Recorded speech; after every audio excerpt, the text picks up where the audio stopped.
Gawa tayo ng sasangag tayo ng peanut mani.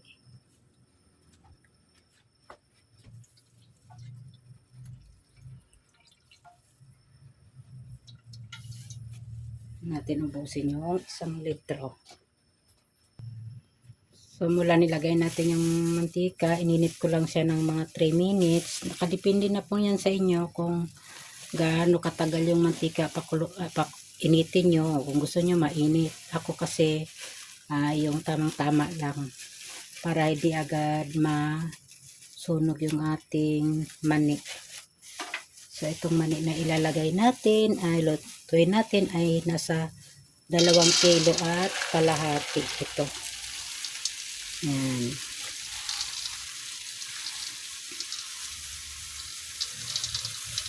Dalawang kilo at kalahati.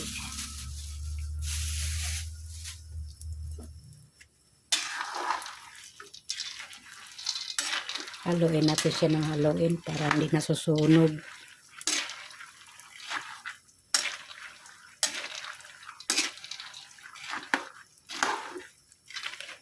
Lutuin ko lang siya nasa mga 10 minutes. Ito siya lulutuin.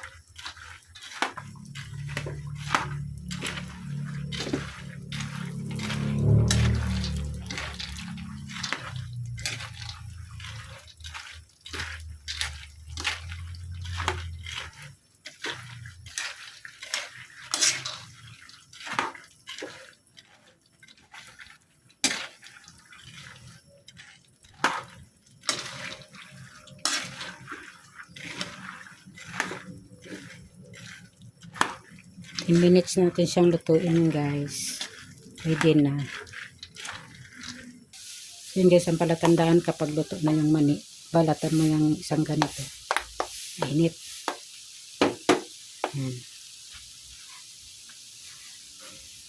Pag binalatan mo at ganyan, nabalat na siya. Yan. Ibig sabihin, luto na siya. Yan. Saka huwag masyadong lutuin ng gusto, baka masunog. Papait naman yung ating peanut. So yan, luto na siya. Pwede na siya ating siyang alisin sa ating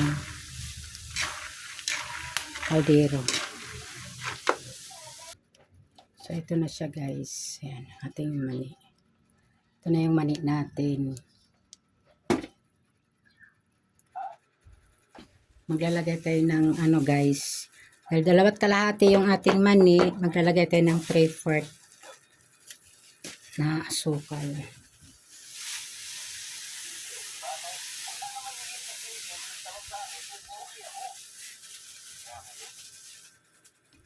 Depende yan sa inyo kung 1 kilo. Kung gusto nyo matamis talaga, ito tama lang to sa tamis niya.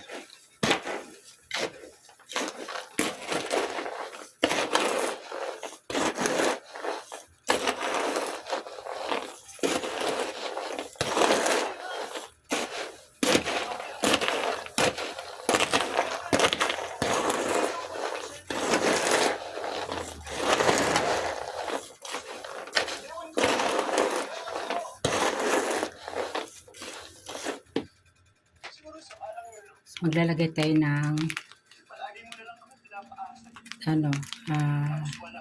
300 grams na powder milk.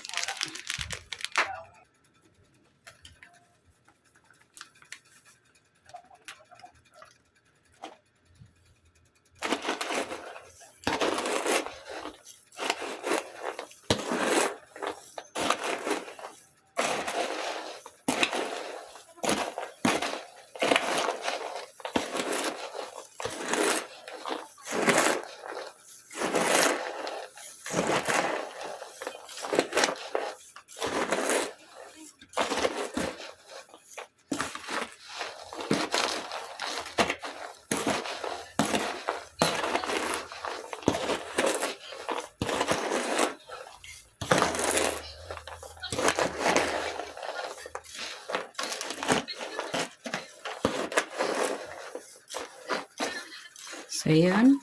Papagiling na natin to, guys.